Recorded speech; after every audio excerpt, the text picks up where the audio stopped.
નમસ્કાર મિત્રો, આજે અમે બરવાડા આયુષ્માન આરોગ્ય મંદિર ખાતે આવ્યા છીએ અને અમારી સાથે અલ્પેશભાઈ છે. બાળકોને લઈને આવ્યા છીએ તો અલ્પેશભાઈ આજે સમજાવશે બાળકોને. આરોગ્ય મંદિર આપણા બરવાડા ગામની શાન કહેવાય અને મંદિર નામ આપ્યું છે કેમ કે જે તમારા આરોગ્યનું ધ્યાન રાખે છે આપણા ગામનું આખું. અને અલ્પેશભાઈ ખૂબ સારી સેવા આપે છે આપણા ગામમાં. તો અલ્પેશભાઈ આપને સમજાવશે બાળકોને. સાહેબ, શું સમજાવવાનું બાળકોને? નમસ્કાર બાળકો, આજે તમે અમારા દવાખાનાની મુલાકાત લીધી, જેમ કે આયુષ્માન આરોગ્ય મંદિરની. તો બધાને ખૂબ ખૂબ આભાર અને વેલકમ બધાનો. કે જે એમાં અલગ અલગ બધી સુવિધા મળે છે તમને અહીંયા. જેમ કે પ્રાથમિક સુવિધા ખાસ તો મળે છે. ડેન્ગ્યુ, મેલેરિયા, ચિકનગુનિયા આવા બધા રોગોની સારવાર, મતલબ કે એવા રોગો ન થાય એના માટે તકેદારી હું રહેવી એના માટે થાય છે. પછી સગર્ભા બહેનોની તપાસ ફ્રીમાં થઈ શકે છે. બધી નાના બાળકોને વેક્સિનેશનની કામગીરી અહીં કરવામાં આવે છે. પછી NCD ના રોગો જેમ કે બીપી, ડાયાબિટીસ જેવા રોગો એના માટે પણ અહીં સારવાર અને દવા મળી રહે છે ફ્રીમાં. અહીં તમામ સારવાર અને દવાઓ ફ્રીમાં મળે છે. અને બીજું એક કે અત્યારે આ ચોમાસાની સિઝન છે અને નાના બાળકો ખાસ ગમે પાણીમાં ને બધે હાથ નાખે છે, નાઈ છે, ગંદા પાણી આવું બનતું હોય તો એને ખાસ શું તકેદારી લેવી જોઈએ અત્યારે? ખાસ તો તમારા ઘર અને ઘરની આસપાસ ક્યાંય પાણીનો ભરાવો ન થાય તેનું ખાસ ધ્યાન રાખવું જોઈએ. કોઈ પણ જગ્યાએ ખુલ્લું પાણી ન રહે એનું ખાસ ધ્યાન રાખવું જોઈએ.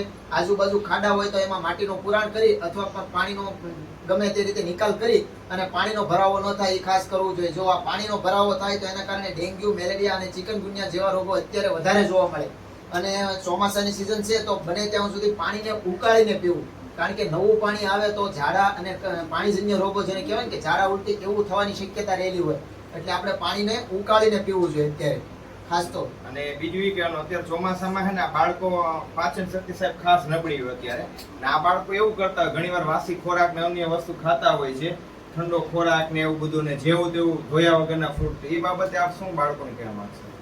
અત્યારે ખાસ તો તમારે એ ખાસ ધ્યાન રાખવું જોઈએ કે વાસી ખોરાક તો બિલકુલ ન ખાવો જોઈએ, જેના કારણે વાસી ખોરાક ખાવાથી એમાં ફૂગ થવાની શક્યતા રહેલી છે. એટલે એમાં એવો ખોરાક ન ખાવો જોઈએ. અને જો આવો ખોરાક વાસી ખોરાક ખાવામાં આવે તો કમળા જેવા રોગો પણ થવાની શક્યતા દૂષિત ખોરાકથી થાય છે. એટલે કમળો થઈ શકે, પાણીજન્ય રોગ પણ છે અને દૂષિત ખોરાક ખાવાથી પણ કમળો થાય છે. એટલે પેટના દુખાવો ને એવું થઈ શકે છે. એટલે ખાસ એ ધ્યાન રાખવું જોઈએ. આપણા સ્વાસ્થ્ય માટે અત્યારે ખાસ ધ્યાન રાખવું.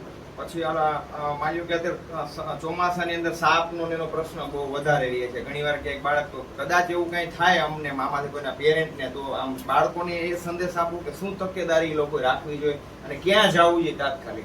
તાત્કાલિક તમારે પ્રાથમિક આરોગ્ય કેન્દ્ર, જેમ કે આપણે PHC સેન્ટર હોય તો નજીકમાં PHC સેન્ટર અથવા CHC સેન્ટર, નજીકમાં આપણે ચૂડા છે તો ચૂડા જવાનું અથવા ભેસાણ જવાનું છે. ત્યાં તમને એન્ટી રેબીઝ વેક્સિન તમને મળશે. જેમ કે કૂતરું કવડું હોય તો એના માટે એન્ટી રેબીઝ વેક્સિન આપશે. સાપ કરડ્યું હોય તો એના માટે પણ તમને વેક્સિન મળી જશે. એન્ટી સ્નેક વેક્સિન જે સાપ માટેની છે એ તમને ત્યાંથી ફ્રીમાં મળી જાય. એટલે તમારે આ PHC અથવા CHC સેન્ટરનો સંપર્ક કરવાનો ખાસ.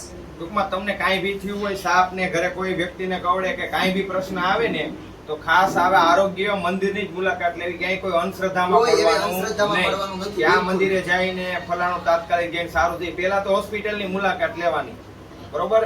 એના તે પછી તમારે જે કરવું એ કરવાનું, તો તમારો જીવ બચી શકે જે તે વ્યક્તિનો. ચોમાસામાં ખાસ તકેદારી રાખવી. બીજું સાહેબે જે કીધું, નખ કાપી નાખવાના, ગંદા પાણીનું ક્યાંય આપણે એવું પીવાનું નથી, પાણી ઉકાળીને પીવાનું છે ઘરે ને બધે, અને દૂષિત ખોરાક લેવાનો નથી. એ બધી સાહેબે આપને માહિતી આપી છે. તો આ ખાસ હું અપેક્ષા રાખું કે તમને સમજાઈ ગઈ છે. અને સાહેબ તમારો ભાઈ ખૂબ ખૂબ આભાર બાળકોને માહિતી આપવા બદલ. Thank you.